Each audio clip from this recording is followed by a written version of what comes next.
안녕하세요. 캐나다 밴쿠버 비히어 이민 컨설팅의 공인이민 컨설턴트 알렉스 김입니다. 오늘은 배우자 초청 이민에 대해서 간략하게 업데이트 한번 해볼까요? 작년 2024년 말까지는 배우자 초청 이민에 대한 크나큰 변화는 전혀 없었습니다. 하지만 2025년 초가 들어서면서 갑자기 이민국의 공지사항에 수속 기간이 급격하게 늘어났어요. 거의 뭐랄까 2배 정도가 늘어났습니다. 지금 확인해보면 아마 한 22개월, 23개월이라고 적혀 있지 않나요? 저도 뭐 오늘 새로 확인해 본 건 아니니까. 그래서 갑자기 거의 2배 이상, 2배는 아니구나.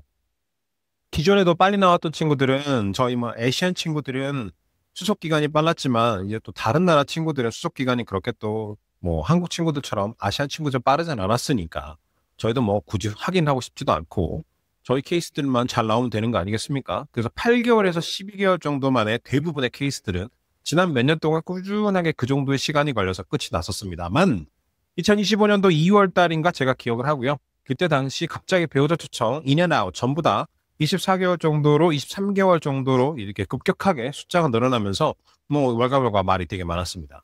그러면서 이제 그때 당시에 또 접수를 했던 제 케이스도 있어서 클라이언트들이랑 그런 얘기를 계속 하긴 했었는데 생각보다 한 2달 정도가 지나고 이제 그 접수했던 케이스들에 대한 팔로우업이 나오고 시작하는데 그렇게까지 느리지는 않는 것 같아요.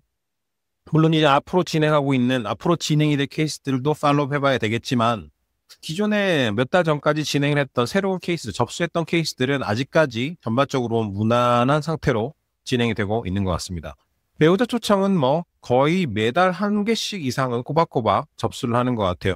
진짜 결혼을 해서 배우자 초청하는 케이스도 있고, 아니면 이제 커먼드 파트너로 12개월 이상 같이 살고 난 다음에 커먼드 파트너 하시는 분도 계시고, 실제로 이제 12개월 만들기 전에 이미 이제 저랑 같이 상의를 하고 준비를 해서 이제 리스트업을 하고 난 다음에 12개월을 꾸준히 정리를 해서 맞춰 나가면서 12개월 될 때 딱 완벽하게 세팅을 해놓고 접수를 하고 있는 친구들도 많이 있습니다. 이 정도가 이제 수속 기간에 대한 얘기인데요. 음, 제가 지금이 5월이죠. 2월 말쯤인가, 3월쯤이었나, 3월 초였나. 그때 3월 초에 접수를 했던 케이스 하나가 있어요. 스페인 친구였고요. 그래서 커머너 파트너 케이스였기 때문에 준비해야 될 서류들이 정말 많았는데, 그리고 또 워낙 이제 커머너 파트너를 준비를 하려고 했던 케이스가 아니었기 때문에, 이제 추가 요청 서류가 많이 나오겠거니 생각을 하고 처음부터 단단히 준비를 해서 보냈었는데, 와, 이 케이스가 작년에 접수가 됐던 한국인 케이스, 한국인 친구들, 그다음에 필리핀어 친구들 케이스보다 더 빨리 진행이 된 거예요. 뭐 1단계 스폰서 엘리저빌리티, 그다음 2단계 스폰서드 엘리저빌리티까지 벌써 5월 달에 다 끝났어요, 저희. 그럼 이제 물론 여기서 1단계와 2단계가 끝났다고 해서 여기서 바로 이 COPR 리퀘스트까지 가는 건 아닙니다. 물론 여기서 또 중간에 프로시저럴 페어니스가 당연히 나올 수도 있고 추가 요청이 나올 수도 있고 그건 그 누구도 모르는 거니까. 그런데 이제 그런 부분까지 처음부터 미리 선을 잡아놓고 준비를 해서 접수를 하면서 던지냐 아니면 캐치를 못 찾아야 되는 차이인 것 같아요. 그래서 일단 수속 기간은 생각보다 그렇게 많이 늘어지는 것 같지는 않습니다. 지금 또 준비를 하시는 분들도 한번 잘 고민하셔서 시간 타이밍을 잘 맞춰보시면 좋을 것 같고요.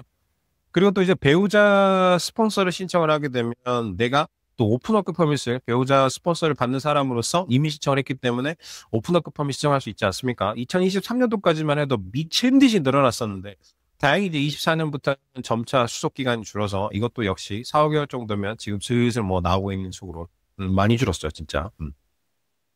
그래서 배우자 추청 이민에 대한 얘기고. 그리고 이제 요 근래 제가 take care. 제가 팔로우업을 뭐라 그래 상담을 하면서 이제 어떻게 플랜을 짜줘야 되나라고 케어를 해야 되는 케이스들이 여러 개가 있는데 다 동일하게 지금 엉망이 돼 있는 케이스들이에요. 다 똑같은 문제 때문에 이 문제가 사실 엄청나게 큰 문제인데 쉽게 생각을 하는 경향이 있고 그리고 심지어는 전문가라고 불리우는 저희마저도 이 부분을 캐치를 못하고 넘어갈 수도 있어요. 왜냐하면 커머너 파트너라고 생각을 하면 우리가 동거 이민이잖아요. 한국에는 없는 시스템이니까.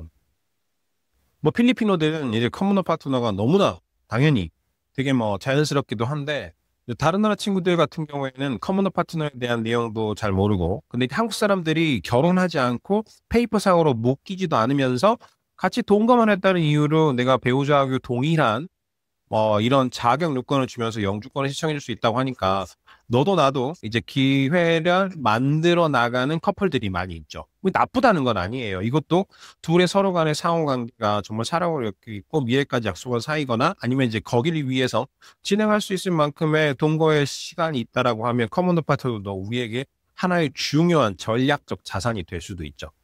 그러다 보니까 이제 배우자 초청 같은 경우에 커먼드 파트너 초청 같은 경우에 쉽게 생각을 하시고 또 쉽기도 하죠. 혼자 하는 이민보다는 훨씬 이민 프로그램보다 고용주가 스폰서를 해주는 것보다는. 그래서 혼자서 진행을 하다가 이런 문제 때문에 어그러지는 케이스가 종종 나타나긴 합니다. 그게 뭐냐면 커먼더 파트너일 경우에는 이제 12개월의 코헤비링 피리드가 정말 중요하잖아요. 같이 12개월 동안 연속적으로 살았느냐. 그래서 그 12개월에 대한 같은 증거 자료를 첨부를 하면서 내가 언제부터 언제까지 같이 살았으니까 나를 커먼드 파트너로 인정을 해주고 내가 스폰서가 돼서 너를 이제 스폰서를 할게라고 하는 게 이제 길이 주된 골자예요. 하지만 이민국에서는 이 너머 것들을 봅니다. 이제 지원자의 주소도 보고 이제 스폰서의 기존의 양력도 보고요. 스폰서라고 하는 얘기는 보통은 이제 스폰서가 되는 사람들이 모든 사람들이 전부 다 시민권인 경우는 없고요. 이제 영주권을 받고 나서 내가 너를 신청을 해줄게라고 하는 케이스가 상당히 많아요. 어제 제가 올린 방송을 안 보신 분들 한번 보시기 바랍니다. 어제 방송에서 익스프레스 엔트리에서 내가 싱글일 경우랑 배우자일 경우에 점수 차이가 난다고 했었죠. 그래서 일부러 내가 이미 걸프렌드, 보이프렌드라고 있는 이 동거인의 관계임에도 불구하고 익스프레스 엔트리를 내가 싱글로 먼저 받고 난 다음에 그 다음에 내가 너를 배우자 초청을 해줄게. 너는 워킹 홀리데이나 이제 워킹 퍼밋이나 학생 비자로 일단 있어봐. 내가 영주권 받고 나서 너를 스폰서를 해줄 테니까 라고 하는 케이스 중에서 어그러지는 케이스가 나올 수도 있습니다. 왜냐하면 나는 이미 영주권을 받는 그 시점에서 내가 스폰서를 할 대상인 내가 대상인 이제 내 배우자, 내 커먼드 파트너, 내 동거인과 그 당시에도 이미 동거의 관계를 유지를 하고 있었지만 내가 영주권을 받기, ECOPR을 받기 그 바로 전까지 나에게 주어진 컨디션, 그 컨디션을 지키지 않았기 때문에 그 컨디션이라는 거는 내 개인 신상에 변화가 있을 경우에는 무조건 영주권을 받기 전에 이민국에 업데이트를 해야 됩니다. 그럼 이 이민국에 업데이트를 해야 되는 컨디션에 가족 관계, 가족 구성원의 관계가 제일 중요해요. 그러면 나는 영주권을 일단 받겠어라고 해서 싱글로 내가 동거인을 디클레어를 하지 않는 상태에서 싱글로 받아버리면 이제 그 다음에 내가 스폰서를 하는 대상이 나타났을 때 그 스폰서를 하는 대상의 주소와 내가 영주권을 받았을 때 그 기록이 주소가 서로 일치를 하게 되면 이미 이민국에서는 그 사람은 이미 네가 영주권을 받았을 그 당시에부터 너의 동거인이었는데 네가 디클레어를 하지 않았기 때문에 이제 그 사람은 스파우스 or 커먼드 파트너로서 스폰서를 받을 수 있는 대상이 아닙니다 라고 하죠. 이게 가장 큰 문제가 되는 게 뭔지 알아요? 미스랩이 되지 않는다고 하더라도 미스랩이면 당연히 거짓말이기 때문에 너무나 큰 이제 결격 사유가 되지만 보통 그냥 모르고 넘어가는 경우가 모르고 이렇게 신청하는 경우가 대부분이니까. 그래서 이 이유 때문에 거절이 날 경우에는 미스랩까지 가려서 거절이 나는 경우는 많이 없지만 가장 큰 문제는 이미 디클레어를 하지 않는 배우자이기 때문에 앞으로 정상적인 배우자 초청과 정상적인 동거인 스폰서 프로그램은 내가 설사 같이 지금 살고 있고 내가 설사 지금 정말 결혼까지 해서 내 배우자라고 할지언정 이 배우자 스폰서 프로그램으로 내 사람을 스폰서를 할 수 없는 상황이 된 거죠. 할 수 없어요. 정말. 이제는 할 수가 없어요. 기회가 안 돼요. 왜냐하면 그 사람은 내 영주권 이제 프로그램 내 영주권에서 아예 제껴진 사람이 된 거죠. 배우자는 하지만 스폰서나 동거인의 지위를 받을 수가 없기 때문에 이 프로그램을 이용해서 영주권을 딸 수가 없다라는 케이스가 되는 겁니다. 이거 정말 중요해요. 이제 혼자서 준비를 하시는 분들도 많이 조사도 해보고 뭐 하시겠지만 이런 케이스 다 읽어보시겠지만 만약에 모르셨다고 하면 이 부분은 진짜 중요하기 때문에 별표 500만 개 쳐놓고 나서 꼬박꼬박 다 상담 받으셔서 아니면 잘 찾아보시고 진행하시는 게 정말 좋을 것 같습니다. 미스랩이 중요한 게 아니고 앞으로 내가 실제 내 배우자임에도 불구하고 스폰서를 해줄 수 없게 되는 그 상황이 정말 중요한 거예요. 생각보다 요즘 이렇게 사이멀테니어스로 한꺼번에 이제 비슷한 케이스로 거절 레터를 받아서 이제 저한테 상담을 오시는 분들이 있었고, 제가 아무리 도와드리고 싶어도 이제 그렇게 이미 결격 사유로 X가 처벌해 있는 케이스이기 때문에 이제 그 너머 것들을 제가 볼 수 있는 게 뭐가 있을까라고 어떤 식으로 살려서 이민을 해볼까라고 하는 고민을 하는 와중에 오늘 한번 그 얘기를 해보는 게 좋지 않았을까 합니다. 배우자 추천을 준비하시는 분들 잘 준비하시고요. 혹시라도 상담이 필요하거나 대리인을 통해서 접수를 하기 원하시면 저희 비히어의 문은 언제든 열려 있습니다. 연락 주시고요. 자, 그럼 저는 또 다시 좋은 방송 내용 만들어서 다시 돌아오도록 할게요.